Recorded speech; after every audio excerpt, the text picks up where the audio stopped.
¿Qué es mieloma múltiple? Es un cáncer que se presenta en las células plasmáticas. ¿Qué son las células plasmáticas? Las células plasmáticas son unas células que normalmente todos nosotros producimos en condiciones normales y que se encuentra dentro de la médula ósea, o lo que conocemos como tuétano, que es la productora de estas células. Esta médula ósea produce diferentes células que nos van a ayudar a defendernos, y uno son los linfocitos. Estos linfocitos llevan todo un proceso en lo que es la producción o su crecimiento. Cuando ya llegan a su última fase de maduración, se consideran células plasmáticas.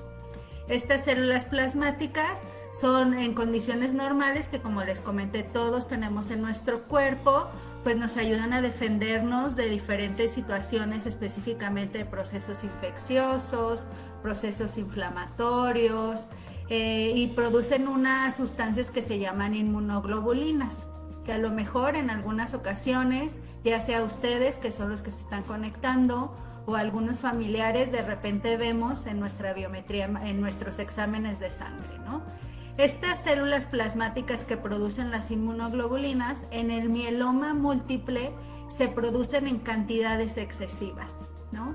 Y estas células plasmáticas que son en cantidades excesivas y anormales o malignas, que se consideran, es la parte patognomónica o lo más característico de esta enfermedad, ¿no? Es decir, dentro del mieloma múltiple, pues las células plasmáticas anormales, que ahorita yo les voy a comentar cómo se identifican, son las que se presentan y ocasionan esta enfermedad que se llama mieloma múltiple.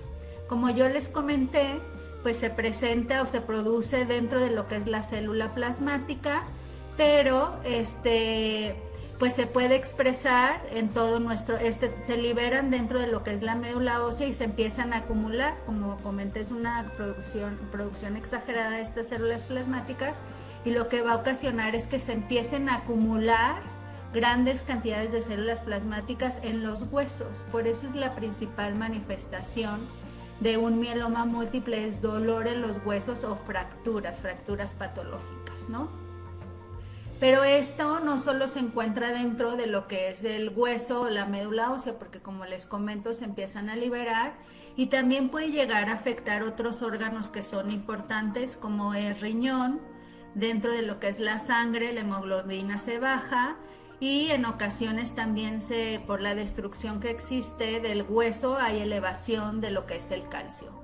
Hay algo muy característico dentro de esta enfermedad que es muy patognomónico. Tenemos un acrónimo que se llama CRAB, que es cangrejo en inglés, y esto pues es que si el paciente presenta elevación de calcio, si el paciente presenta falla renal, o sea, la C del CRAB es de calcio, la R de falla renal, la A de lo que es la presencia de anemia, que es anemia, disminución de la hemoglobina, y posteriormente la B de Bones en inglés, que son lesiones líticas o fracturas patológicas en los huesos. Esto es, estos 4 cosas que nosotros identificamos como médicos, tenemos que sospechar o hacer el diagnóstico o descartar lo que es la enfermedad de mieloma múltiple.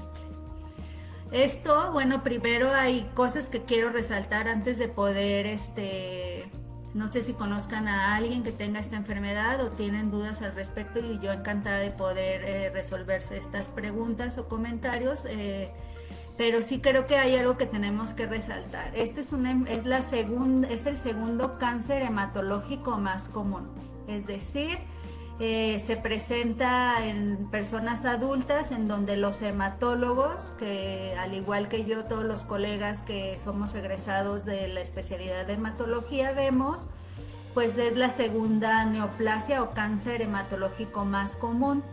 ¿Quiénes llegan a presentar esta enfermedad? Primero, pues son personas adultas, la edad promedio es entre 65 y 75 años, recalcando que en nuestro país, en México y Latinoamérica, se dice que tienden a ser más jóvenes. Es decir, a lo mejor en el caso de los pacientes de México, se ha visto que pueden presentarse hasta la edad de 55 o 60 años de edad, ¿no? Es más común que se presente en varones, aunque también se puede presentar en mujeres, aunque sí se ha visto que en los varones tiende a ser más común, aunque en mujeres más agresivo. Entonces, no solo hay que catalogarlo en el género masculino, sino también hay que sospecharlo en el género femenino, ¿no? Los síntomas los vuelvo a repetir porque creo que esto es algo muy importante y como parte de la comunidad tenemos que estar conscientes que esto existe y que si nosotros tenemos algún familiar, algún conocido con estos síntomas, algo muy importante es referirlo al médico de cabecera, ya sea el médico familiar o en su defecto también ya la especialista. ¿Cuáles son los síntomas? Pues como lo comenté, pues bueno, el dolor hueso es el más característico, de hecho representa casi el 65% de los síntomas. El dolor de huesos específicamente es dolor de espalda, pero este dolor, pues si nosotros nos ponemos a analizar cuántos no hemos tenido dolor, ¿no? Y dolor de huesos, pues a cada rato a lo mejor es posicional, pero posicional o algo que hayamos hecho que no sea lo adecuado. Pero en el paciente con mieloma múltiple este dolor es muy intenso, es un dolor insoportable, que por más que acude con el médico familiar o se toma algún analgésico que estamos acostumbrados, lamentablemente este dolor no cesa, es decir, no se controla este dolor y va en incremento. Entonces es algo muy importante. El primer síntoma más frecuente en el paciente con mieloma múltiple pues es dolor, ¿no? Dolor de huesos. Posteriormente viene otro que es menos común, pero sí hay que tomarlo en cuenta, que después de este dolor de hueso es esto que se llama las fracturas patológicas. Estas fracturas patológicas pues son fracturas que de repente de ir caminando o de la nada, de levantarnos del escritorio, pues nos fracturamos. Esto es una fractura típica, anormal, que normalmente pues sabes que si es por alguna caída o algo puede llegar a presentarse. En el caso de mieloma múltiple no es así. Después de ello, el síntoma más común, y si nos vamos por el acrónimo de CRAP, ¿no? Otro de los síntomas más comunes pues es la anemia. Y esta anemia, pues los síntomas que puede llegar a presentar el paciente son cansancio. Otra es el dolor de hueso, debilidad, falta de aire, en ocasiones pues mucha fatiga, si normalmente caminamos cierta cantidad de kilometraje, de repente dices yo ya no puedo caminar o simplemente el hecho de subir una escalera como tal ya nos fatigamos, también es algo que nos hace sospechar que tenemos anemia, ¿no? Y ya ciertas características mucho más que se pueden llegar a presentar y que no tienden a ser tan comunes, pero a veces el paciente con mieloma múltiple llega ya con falla renal, es decir, el primer médico que lo llega a ver es un nefrólogo. El nefrólogo es el que ve todos los problemas de la nefrona o del riñón, el que hace la hemodiálisis, ¿no? Y entonces esto también es algo muy característico porque a veces debutan los pacientes con mieloma con problemas en los riñones, ¿no? O el ortopedista que lo ve por fractura patológica. Entonces, para nosotros es importante siempre, pues, tomar en cuenta estos síntomas y la detección temprana es lo más importante, es decir, referirlo de manera adecuada con el especialista, con el hemato-oncólogo, para iniciar el tratamiento. Porque algo que vale mucho la pena antes de poder responder sus preguntas es el paciente, entre mayor tiempo tenga entre más temprano se diagnostique, mejores tratamientos le podemos ofrecer a nuestro paciente. Y algo que vale mucho la pena es decir, entre más temprano lo atendamos, mejores respuestas va a tener, y esto tiene que ver mucho con el diagnóstico oportuno y el tratamiento adecuado desde el inicio, ¿no? Esta enfermedad hay que recalcar que, bueno, primero lo que me pregunta Grace Basurto, que es importante, ¿por qué se considera un mieloma múltiple? Y gracias por la pregunta. Pues hay varias historias al respecto de esto, pero una de las más importantes es por esto que yo les comento. Bueno, hay una historia, pero creo que lo más importante de esto es decir, múltiple se considera, ¿por qué? Porque tiene múltiples síntomas que a veces lamentablemente nos hacen que esta enfermedad no la sospechemos o la sospechemos ya de manera tardía, porque como les digo, a veces debutan con falla renal o con una fractura patológica que es visto por el nefrólogo y por el ortopedista, pero son múltiples los síntomas que se llegan a afectar, ¿no? María del Mar, otra de las preguntas, ¿se afecta en niños? Hay casos muy remotos de esta enfermedad en niños, casi no. Creo que uno de los factores más importantes para que esta enfermedad se presente, María, es que la edad es el factor de riesgo más importante, ¿no? Obviamente no se puede decir que si la alimentación, exposición a radiaciones, en este caso el mieloma múltiple no es así, simplemente el hecho de ir incrementando nuestra edad, que cada vez somos más longevos, pues puede ser un factor de riesgo, ¿no? Algo para no asustarnos es que esta se considera una enfermedad poco común, pero que cada vez se ha ido incrementando, ¿no? La incidencia en México se dice que son entre 1,800 a 2,500 casos por año de casos nuevos en nuestro país, ¿no? Este es un reporte que se hizo en el 2019, pero que sí tenemos que estarlo tomando en cuenta, pues porque posiblemente sea nuestro abuelito o algún familiar o un conocido cercano, ¿no? En cuanto a Marisela, bueno, los factores de riesgo de esta enfermedad, te comento, lo más común es la edad, ¿no? Pero que pues, ¿qué nos hace vulnerables? El envejecer solamente, ¿no?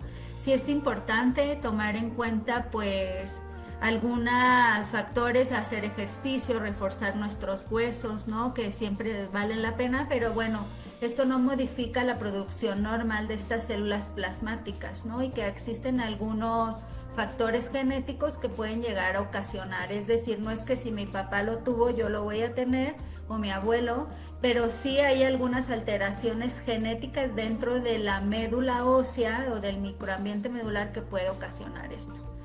Marisela, ¿el fumar es un factor de riesgo para la enfermedad? Pues no es así. Sabemos que sí, como tal el cigarro causa osteopenia, ¿no? O alteraciones o debilidad en los huesos, pero no es secundario a que causemos o que se produzca este mieloma múltiple, ¿no? No sé si voy respondiendo a todas las preguntas. Algo que para nosotros es de suma importancia es también saber que y tomar en cuenta, aunque se oiga un poquito fuerte, pero esta enfermedad de mieloma múltiple pues es incurable, ¿no? Esto es algo que tenemos que tomar muy en cuenta, pero el punto más importante es el diagnóstico oportuno para llegar a un tratamiento adecuado desde el inicio, porque existen muchas terapias innovadoras que nos han ayudado a que si desde el inicio nosotros damos el tratamiento adecuado, la sobrevida de nuestro paciente se ha incrementado de manera maravillosa. Es decir, antes, cuando no existían estas terapias innovadoras, pues hablábamos que el paciente vivía 2 o 3 años, ¿no? Y ahora sabemos que si nosotros diagnosticamos de manera correcta y damos el tratamiento adecuado para buscar la profundidad de la respuesta desde el inicio, tenemos pacientes que ya tienen más de 10 años con tratamiento y con una buena calidad de vida, que es el punto más importante y que siempre tenemos que estar buscando, ¿no? El objetivo, obviamente, queremos que en un futuro exista la curación y seguramente se está viendo eso, se está buscando eso, pero lamentablemente hasta el momento estamos casi por llegar, pero no ha sido todavía lo suficiente para llegar a la curación, ¿no? Elsie me pregunta, ¿es cierto que los pacientes con mieloma múltiple llegan a hacer resistencias al tratamiento? Elsie, la respuesta es sí. Aquí hay muchos factores que se han estudiado al saber por qué existe resistencia a estos tratamientos, ¿no? Y uno de los puntos más importantes se le llama la clona de la enfermedad, esta célula plasmática que es muy maligna, ¿no? En ocasiones por los múltiples tratamientos que se están dando, porque aquí lo importante es decir, bueno, siempre tenemos que hacer una combinación de tratamientos. Una monoterapia de manera inicial no es lo adecuado. Ya para el mantenimiento, sí es lo adecuado, ¿no? Pero de manera inicial tenemos que hacer una combinación de por lo menos de 2 a 3 medicamentos. Y estas combinaciones de los tratamientos más la generación de estas células anormales que están constantemente produciéndose, en ocasiones llega a existir resistencia a los tratamientos. Por eso la importancia, Elsie, de estar haciendo combinaciones de los tratamientos con el objetivo de evitar estas resistencias. Y estas resistencias en ocasiones tienen que ver mucho con con los tratamientos y las alteraciones citogenéticas que nosotros desde manera inicial tenemos que hacer en el diagnóstico. Es decir, hay pacientes que, bueno, como hematólogos hacerle, no la obligación, porque a veces no tenemos el acceso para este tipo de herramientas o de estos estudios, pero sí lo ideal es hacer pruebas de citogenética para ver si nosotros clasificarlo como de riesgo alto citogenético o de riesgo estándar, y con este riesgo alto citogenético a veces nos está diciendo, cuando nosotros lo diagnosticamos, que nuestros pacientes sí pueden llegar a tener resistencias, o algo también que es importante es la recaída. Es decir, si nosotros en un paciente con un riesgo estándar, pues esperamos que nuestro paciente posiblemente recaiga de unos 3 a 5 años. Cuando el riesgo citogenético es muy alto, a veces esperamos que no responden a los tratamientos, que existe resistencia a los tratamientos, o que las recaídas tienden a ser mucho más tempranas. Entonces, esa es como tal la respuesta a tu pregunta, y espero haber sido clara, ¿no? Hay, Elsie, otra. Gracias. ¿Existen formas asintomáticas del mieloma múltiple? Sí, siempre esto es muy importante.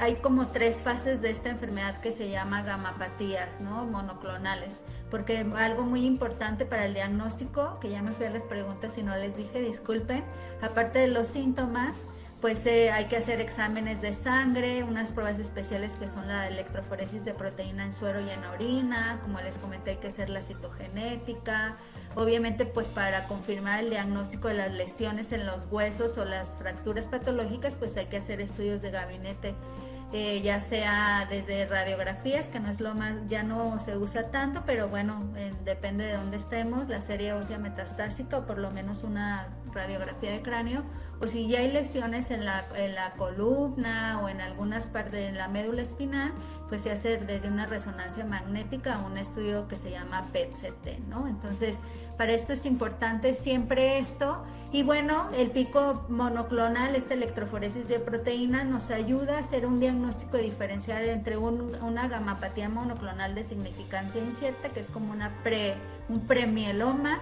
Después viene un mieloma silente, es decir, que no va a tener estos síntomas. Elsie, no sé si respondiendo a tu pregunta, es decir, puede que tenga el pico monoclonal, pero no va a tener como tal los síntomas de CRAB, los que te había dicho: calcio, elevación de falla renal, anemia o lesiones líticas, o ya como tal el mieloma múltiple sintomático, ¿no? Que este es el que ahorita yo me estoy refiriendo, que es el que ya tiene síntomas, el pico monoclonal es muy alto y que necesitamos dar un tratamiento adecuado, ¿no?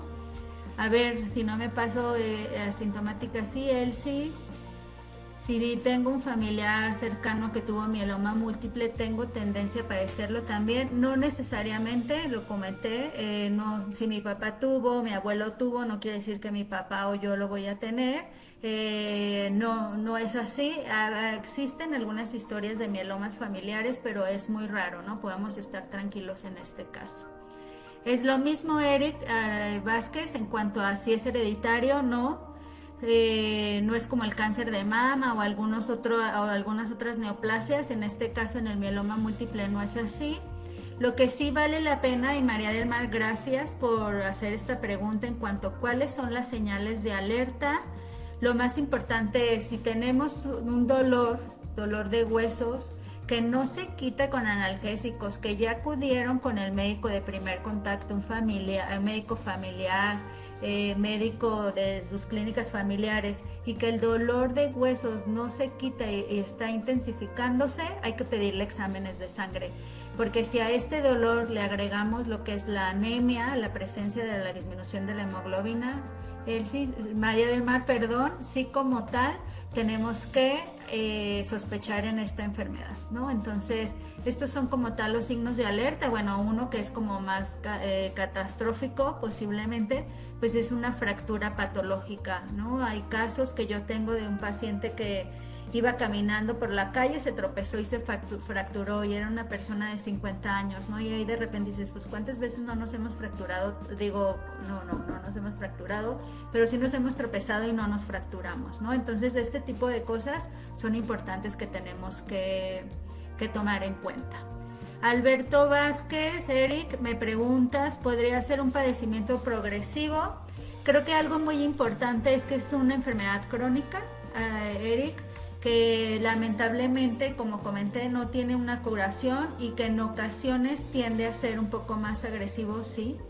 Y esto tiene que ver mucho con la resistencia, obviamente al ser un paciente frágil por la edad y que tiene más factores de enfermedades, es decir, pues seguramente son diabéticos, son hipertensos, y tienen polifarmacia, que se le llama, pues hace que nuestro paciente cada vez se vuelva más frágil, ¿no? Hay diferentes escalas que tenemos que estar tomando en cuenta, pero que puede ir incrementándose a la gravedad, sí, si eso nos referimos a progresivo, o la otra es de ser un mieloma múltiple silente, volverse sintomático, también se considera, ¿no? Esto se va incrementando con el paso del tiempo y se dice que sí puede ser de un mieloma silente a volverse activo, ¿no? Y entonces tener síntomas que pueden ser pues ya muy característicos.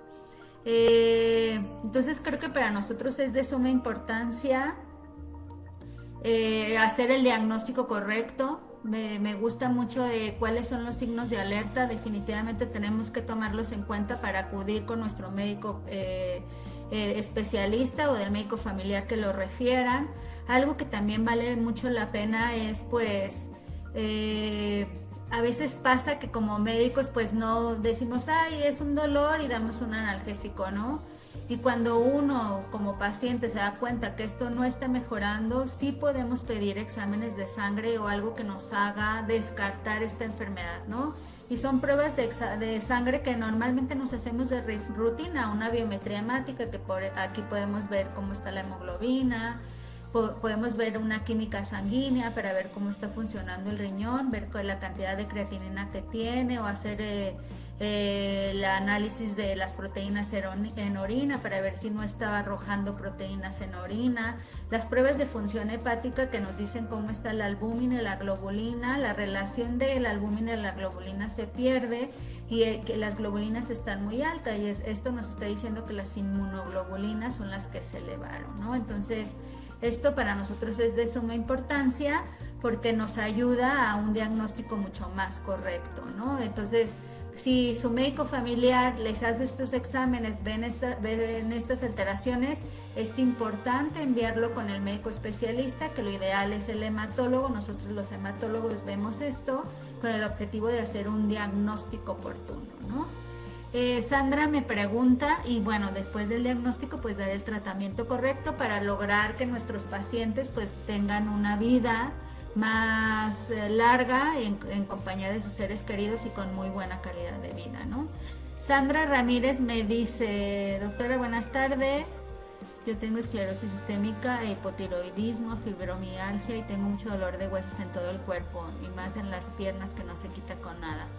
Ok, entonces Sandra, si tus exámenes de sangre están correctos, no tienes problemas en el riñón, te ves joven seguramente, y la edad, por ejemplo, podemos estar tranquilas, ¿no? Pero sí es de suma importancia, Sandra, hacerse de rutina exámenes de sangre y saber que todos nuestros niveles dentro de la sangre están dentro del rango de normalidad, ¿no? Porque a veces pasa que una sola simple anemia pues no es por deficiencia de hierro, estamos comiendo bien, y a veces esto es un signo que nos dice, bueno, hay que estudiar a esta persona, a este paciente, para saber que no es algo maligno o un cáncer, ¿no? Siempre hay signos como muy característicos que nosotros tenemos que tomar en cuenta. ¿El mieloma múltiple puede confundirse con osteoporosis?, me pregunta Nan Rosales. Nan, no, pero sí es de suma importancia porque es un conjunto, por eso es múltiple, porque son múltiples los signos que nos está diciendo que es esta la enfermedad, bueno, entre otras cosas ya más histopatológicas, ¿no? Pero como estas células plasmáticas sí están dentro de la médula ósea, pues llega a afectar otras células que son de suma importancia, como los linfocitos, los leucocitos y todo lo que es lo que los neutrófilos, monocitos, otra serie de los leucocitos, ¿no? Que se clasifica, y podemos tener procesos infecciosos frecuentes o recurrentes, ¿no? La osteoporosis puede ser por muchas causas, y una de las que me habían preguntado, el fumar puede ser un factor, ¿no? El hecho que fumen, pues te puede dar osteoporosis como tal, pero no lo confunde, porque la osteoporosis solo es esta debilidad en la calcificación del hueso, pero no existen, bueno, en ocasiones, depende de la gravedad, fracturas, y nos va acompañado de anemia, falla renal o ya las fracturas patológicas como tal, ¿no? Entonces, esto pues hay que tomarlo siempre en cuenta para hacer el diagnóstico diferencial, ¿no? Entonces, no sé, hay algo muy importante dentro de lo que es del mieloma múltiple, que son los tratamientos, como yo les había comentado, y existen tratamientos que se usan para la osteoporosis y que también en ocasiones nosotros los usamos para el mieloma múltiple, porque nos ayuda a reforzar la calidad del hueso y a disminuir el dolor. A veces los analgésicos no son suficientes y necesitamos, aparte de los tratamientos que son específicos para el mieloma múltiple, que son inmunomoduladores, inhibidores de proteosomas y un esteroide, y a veces existen también los anticuerpos monoclonales y algunas otras moléculas más que se están estudiando, como los CAR-T o los BCMA, que son moléculas más específicas que todavía no tenemos en nuestro país. Esto, aparte de estas moléculas que son específicas para regular o controlar la enfermedad, tenemos que dar algo para reforzar huesos, ¿no? Que también se usa mucho en osteoporosis, pero no es tan específico, o sea, nos ayuda, pero es como un coadyuvante a los tratamientos de lo que es mieloma múltiple, ¿no? Entonces, gracias por la pregunta, Nan, pero podemos estar tranquilos que si tenemos osteoporosis, no es que tengamos también mieloma, ¿no? Entonces, no sé si hay alguna otra pregunta. Me gustaría saber, a lo mejor antes de cerrar, que ya vamos para los 30 minutos, si ustedes, aparte de, si conocen algún famoso que haya tenido mieloma múltiple. A lo mejor por eso debí de haber empezado y hubiéramos sabido más de esta enfermedad, ¿no? Pero, ¿les digo o me comentan algo en el chat? Porque a lo mejor este es como el caso más común que todos hemos escuchado. Bueno, a lo mejor ya voy a descubrir mi edad, ¿verdad? Pero hay un famoso que cursó con mieloma múltiple, y este famoso es John Sebastian. No sé si sabían. Bueno, no sé si lo conozcan, ¿verdad? Pero John Sebastian presentó mieloma múltiple, lamentablemente falleció, pero después de casi más de 10 años de haberse tratado, ¿no? Y obviamente pues él contaba con todas las herramientas. Existe el trasplante de médula ósea, que no hablé al respecto de eso, pero que también puede ser una parte importante para el tratamiento, y que existen otro tipo de no solo medicamentos inyectados y tomados, sino el trasplante de médula ósea puede ser una opción, ¿no? Un autotrasplante es como de las mejores opciones que existen, ¿no? Pero lo importante primero es lograr que esta enfermedad se controle para después hacer el trasplante. Pero pues bueno, vimos en el caso de John Sebastian que duró más de 10 años y hasta hacía conciertos, ¿no? Después de su enfermedad. Entonces, aquí lo que yo quiero transmitirles es que a pesar de que es exacto, Vania, también Alonso Lujambio, pero este caso fue muy, muy diferente, y gracias por eso, porque él, a pesar de que era más joven, por ejemplo, que John Sebastian, su caso fue pues menos de un año, ¿no? Y esto tiene que ver también, o sea, de que es a lo que yo quiero cerrar con esto, que pues esta enfermedad es incurable, que tenemos que hacer un diagnóstico oportuno, referirlo al médico adecuado, que es el hematólogo, quien trata, quien diagnostica, que concluye obviamente el diagnóstico de la enfermedad y da los tratamientos, ¿no? Y algo muy importante en el caso, por ejemplo, Vania de Lujambio, pues él era de riesgo alto citogenético, y a pesar de que se le dieron los tratamientos en los hospitales adecuados, tanto aquí en México como en Estados Unidos, porque entiendo que se fue a Estados Unidos, pues lamentablemente él duró menos de un año, ¿no? ¿Y esto por qué? No es porque le hayan dado un tratamiento inadecuado, al contrario, desde aquí de México se le dio el tratamiento adecuado. El problema, ¿cuál fue? Que él era de riesgo citogenético alto.